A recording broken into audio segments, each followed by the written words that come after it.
shit. We're at the end almost. I didn't say it's over, I just said, I'm preparing you, we're getting close. I get a lot of content about kids on TikTok because we share a TikTok account and she has a child, and I've learned to avoid frustration and outbursts and tantrums as you prepare the child to leave the playground. In a 15-minute warning, and a 10-minute warning, and a 5-minute warning, and a 3-minute warning, and a 1-minute warning. And then apparently you just grab onto their sleeve and you're like, I'm leaving! I'm just giving you your first warning. But most importantly, what I'm doing right now is drawing attention to the incredible young gentlemen with mustaches behind us. I'm going to introduce you to them each individually. And they're quite competitive. It's awkward. So if you could try to keep the levels of applause fairly even, it helps us later on when we get in the bus. Kirk has been playing with us about a year now. I think we were about to celebrate, or did celebrate our 1-year anniversary. Kirk, I got nothing other than beautiful music, which is great.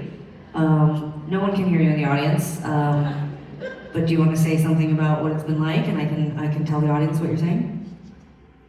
Happy anniversary, he says. Would you all please,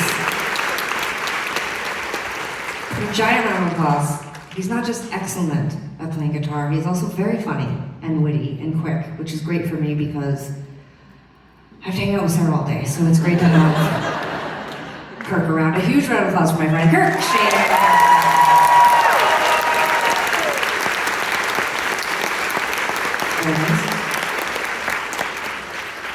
I've also been playing with Grant about a year now. Also didn't give me anything for our anniversary.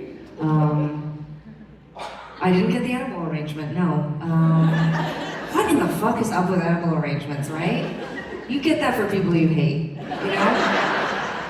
You sent one to your mom? Yeah. That tracks. For like Mother's Day? It wasn't his mom. You know what I don't want is a gigantic bowl of pre-cut fruit on skewers that's like weeping and moist from sitting inside plastic. You know what I'm saying? But if Edibles wants to send us an edible, I'll take it. Now I said edibles so many times now, I feel like I want edibles. That's what I always think when they call. Do you think they are upset that edibles became such a thing? Because now when you hear edible arrangement, I just think like a huge just plastic container of like anxiety attacks and just not an edible fan. Okay, back to you. This fine young gentleman behind us has been playing with us a year. He also put together the show. He is a wonderful musical director, a great keyboard and bass player, and he also made me hilarious guitar tutorials, videos, reminding me how to play songs from before 2010, and it was a joy. So an extra huge round of applause for my friend Grant.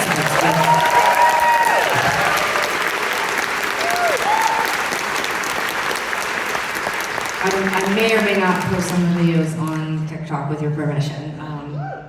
So I also want to take a moment to shout out our incredible support act who's been out on tour with us in Ontario. She was thrilled to see all of Canada and is only seeing Ontario. So a massive round of applause for our friend from America with an incredible record and just such a talent. Please round of applause. Becca.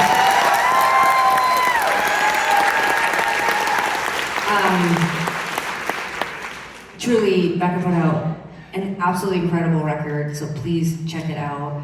Her and April are such a delight to hang out with. We forced them, I mean this literally, forced them to hang out with us for like 20 minutes after the show before they start driving to their hotel. But the other night we decided to go for drinks, which we never do. We never leave the venue. We're like trapped little monkeys in here. But we walked, and the place we wanted to go to didn't serve food, and baby was hungry, so we had to excuse me.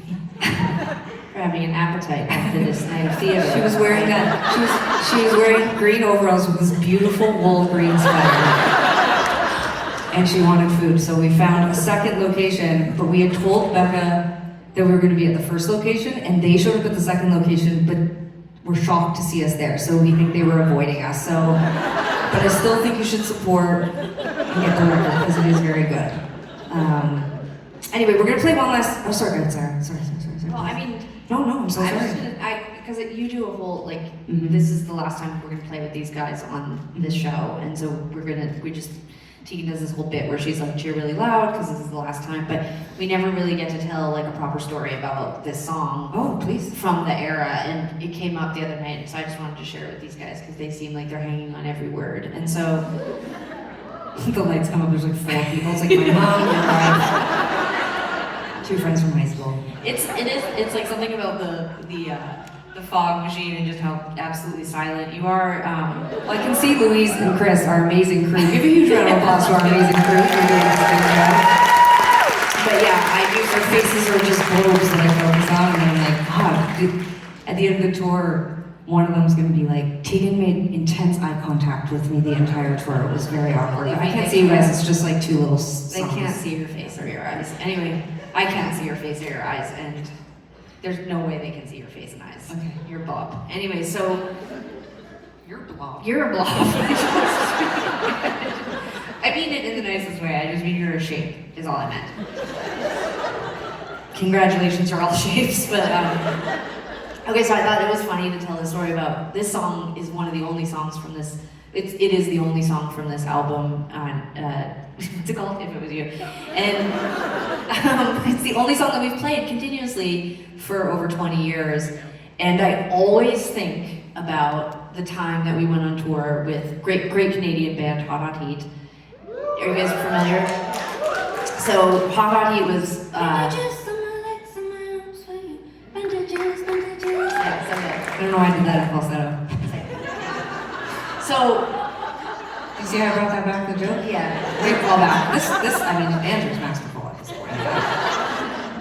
So we were not popular, and it was a big deal for us to get this Hot Heat tour. Hot water. I'm sorry. Oh, I know. Tell more inside jokes. I know. Shut up, Tegan. And so I can't help it. So Hot Heat were huge. They were touring in Europe. They invited us to come on tour. It was an incredibly generous offer.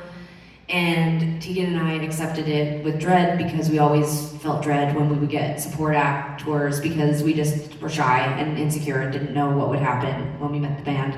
So we flew to Europe, and Hot Heat was kind enough to invite us onto their bus. And we got onto the bus, and I was so intimidated.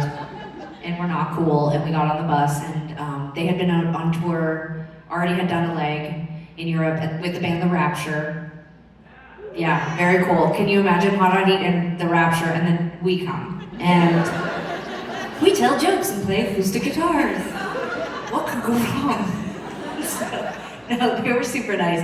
They did look tired, because I think they'd been having the absolute time of their lives. And then we were like, and now we're here to come be your support band. And the thing that I really remember was that we would always play Living Room at the end of the set. And yeah, and every show was fine. Like there was no like, I didn't necessarily think we were like slaying Europe, but I did think every night, oh thank God we have this song, because for whatever reason, it did not matter. I very specifically the night in Stockholm stands out to me because like Stockholm was like the coolest. At that point, that was like the Hives, and like every cool band was coming out of Sweden, and we were playing in Stockholm, and we just knew that Hot Heat were gonna like just murder and just be amazing, and I just felt like we were just dorks. And we got on stage, and I just thought it's fine because when we play Living Room, it'll be great, and it was. And every night, no matter what happened. Through the rest of the set of my songs, Tegan would play Living Room, and we would win people over. And I always think of how, just how hard it was, honestly, back then. And it just like thinking, oh God, we have this song. And now 20 years later, when we have to play the song, I daydream of it. So here we go. Hold on. But tonight I'm going to be thinking about Hot Heat in their hot little bus, and just. They would run around in their little underwear, and Tegan and I would just hide in our bunks because we were so afraid. Okay.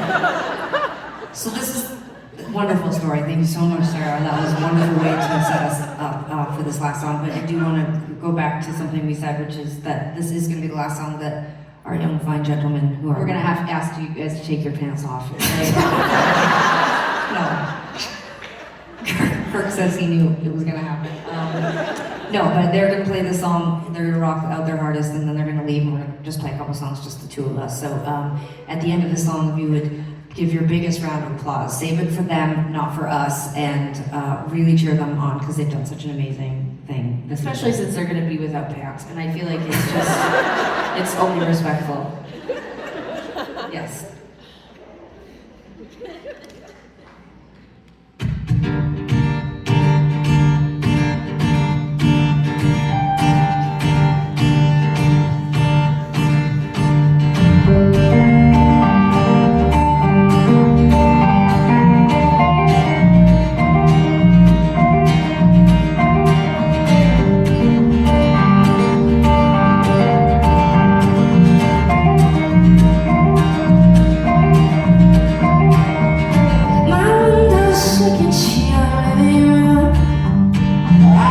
The afternoon on top of you.